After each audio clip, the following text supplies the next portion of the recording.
hace muchos años en Godoy Cruz, Mendoza. Empezamos a predicarlos cuando el culto del domingo caía en un quinto domingo. Hacíamos un culto dedicado a los niños, es decir, un culto infantil. Pero no infantil porque cantábamos canciones de Piñón Fijo, que en aquella época no sé si habían nacido todavía, sino porque el enfoque era hacia los niños, para pastorear, para ayudar a los niños. Me acuerdo que yo estaba predicando ese domingo sobre el tema de los miedos, que es un tema fundamental con los niños, porque ellos tienen los miedos diferentes de nosotros.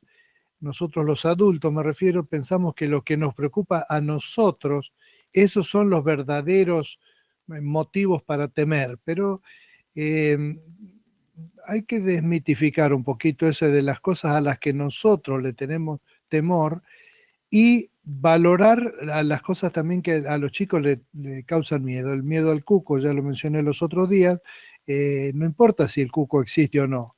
La respuesta no es no existe el cuco, sino podés confiar. Podés hablar con Dios, por ejemplo, y confiar que no te va a pasar nada. Con el tiempo se va a dar cuenta que el cuco no existe. También se va a dar cuenta que no existen los Reyes Magos. Pero bueno, ese es otro tema. A ese niñito también le destruí esa ilusión. Y este chiquito, que era peticito, chiquito, se había parado en el banco, en el primer banco de la iglesia, delante de todo, se había parado atrás. Entonces estaba parado en el apoyapié y agarrado del borde y me miraba ahí a unos 2 o 3 metros de distancia, estaba cerca mío, me estaba mirando fijamente. Como era un chiquito súper inquieto y inteligente, no me di cuenta en qué es lo que estaba pasando por la mente de él hasta que en un momento que yo hice una pausa, él, delante de toda la iglesia, completamente abstraído, mirándome fijamente, me dice, lo que pasa es que no se dan cuenta que yo no llego a la luz del baño y entonces cuando me levanto de noche no llego a la luz del baño porque no la puedo prender. Nos quedamos todos helados porque se escuchó por todo el templo en ese silencio la confesión de un niñito que abrió su corazón.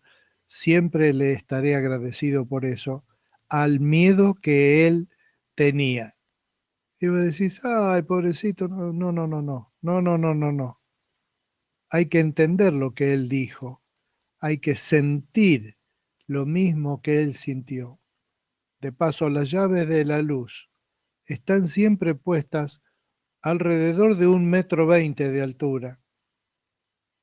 Las casas están construidas por adultos, para adultos, pero no para los niños. En esta mañana yo quiero proponer la idea para que pensemos como un tip para pensar en cuarentena, de que el problema que tenemos nosotros cuando enfrentamos la peor parte de una pandemia que no ocurre muy seguido, es una cuestión de enfoque, de qué domina nuestra mente. Por ejemplo, el apóstol Pedro, ustedes saben que tuvo una experiencia única cuando Jesús lo invitó a bajar al agua, donde Jesús venía caminando sobre el agua hacia la embarcación donde estaban ellos. Cuando Pedro venía mirando a Jesús, también caminó en el agua, pero cuando vio la tormenta, se hundió en el agua.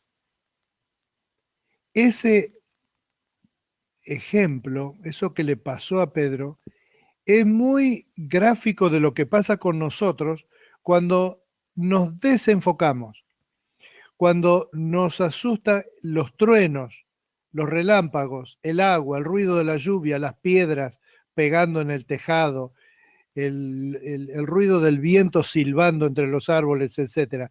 ¿Qué es un poco lo que tengo en mente, lo que está pasando hoy mismo, 24 de junio de 2020?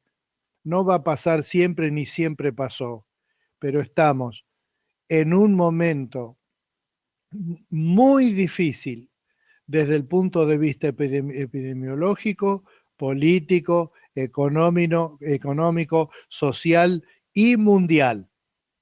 Y entonces la pregunta es, todas esas cosas que creemos nosotros, ahora es donde tienen que mostrar si valía la pena o no. Y especialmente nuestro vínculo con Dios.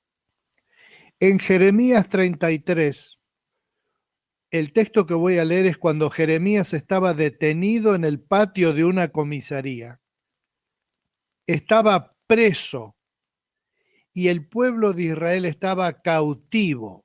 O sea, peor no le podía ir. Y él escuchó que Dios en ese lugar tan repulsivamente asqueroso le decía así: esto dice el Señor que hizo la tierra, que la formó y la estableció, cuyo nombre es el Señor.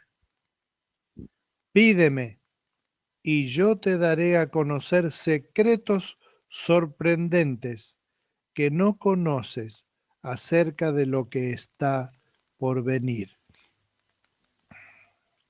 Jeremías era un profeta, pero a él Dios le tuvo que decir, pídeme.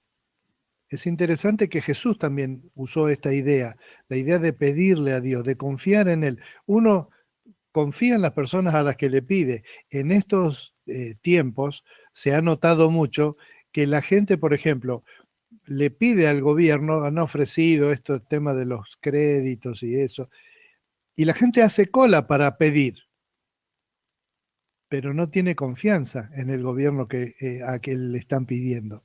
Simplemente, si se puede pedir, se pide, pero sin confiar en aquel que te está dando lo que te da, y de hecho no están dando gran cosa tampoco.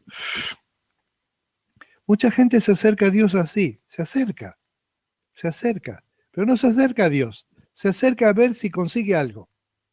Algo en el manotazo de ahogado, cuando se hundió el Titanic, cualquier cosa que se pueda manotear para flotar sirve.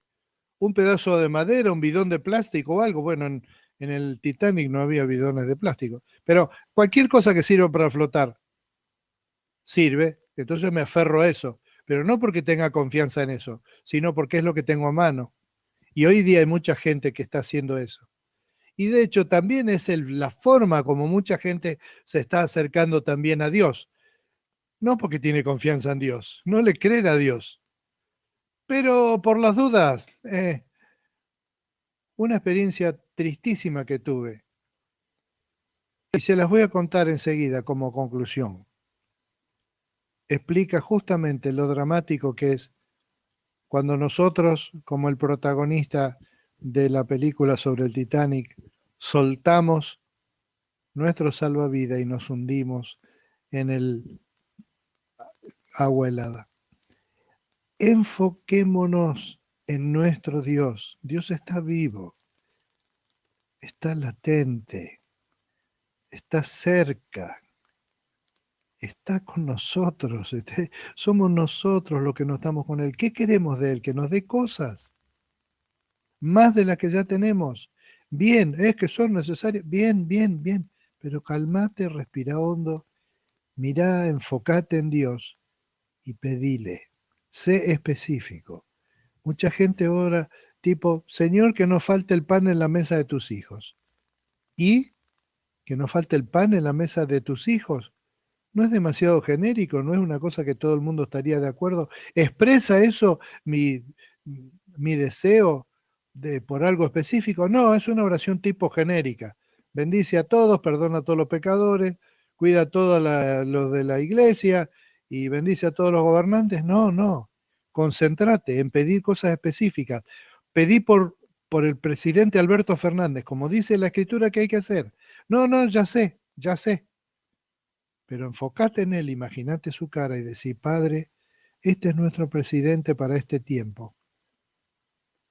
Te pido por él que tenga sabiduría, que tenga una chispita de tu voluntad, que escuche tu voz, que Él también pueda enfocarse en vos y clamar para que vos le des guía y sabiduría a los epidemiólogos, a los del Congreso, a la oposición, al gobernador de nuestra provincia, al intendente de nuestra ciudad, al jefe de nuestra familia, a las autoridades, pero enfocarnos en Dios, enfocarnos en Él y ser específicos. No oremos la oración genérica como los remedios que le dan a los viejitos del PAMI. Oremos específicamente por el mejor remedio, el más caro, pero el remedio que es específico. Dios dijo y lo sigue diciendo, pídeme, de manera que ese es nuestro recurso. Mi experiencia triste es de un hombre muy orgulloso que conocí apenas llegué a Carlos Paz. Era un hombre muy orgulloso, tenía amigos en la política por todos lados, y entonces todo el tiempo estaba hablando, sí, porque yo voy a hablar con él, y hablaba de todas las figuras políticas de relevancia, diciendo, yo voy a hablar con Carlos y le voy a decir, porque se codeaba con el poder, pero le agarró una enfermedad y cuando estaba ya moribundo, internado en el hospital Funes, estaba atado cuando yo lo fui a ver. Estaba atado en una camilla, en la cama, estaba atado con unas sábanas, habían hecho unas cuerdas así, lo tenían atado para que no se mueva, y ahí ese hombre, que era el dueño del mundo, estaba atado a su cama, y le dije, ¿puedo orar por usted? Y me dijo así, y déles, total, la oración es como el té de yuyo, no hace ni bien ni mal. A los pocos días murió, y todavía me da tristeza pensar que ese hombre fue orgulloso en su vida tanto que ni siquiera sus familiares lo fueron a despedir, y que fue orgulloso frente a Dios. Al último, al contrario, él quizá creía que Dios tenía que pedirle ayuda a él porque él tenía los contactos. Yo no quisiera estar ni cerca, ni ver nunca más un ejemplo de orgullo así. Quiero ser humilde delante de Dios y me doy cuenta que si no lucho por eso, si no lucho por poner a Dios específicamente delante mío, puedo tener ese mismo fin triste que estoy contando y lamento en serio haber terminado con un recuerdo triste y haber extendido este mensajito más de 10 minutos. Te pido perdón, te pido que mires y te enfoques en Dios, solo en Él.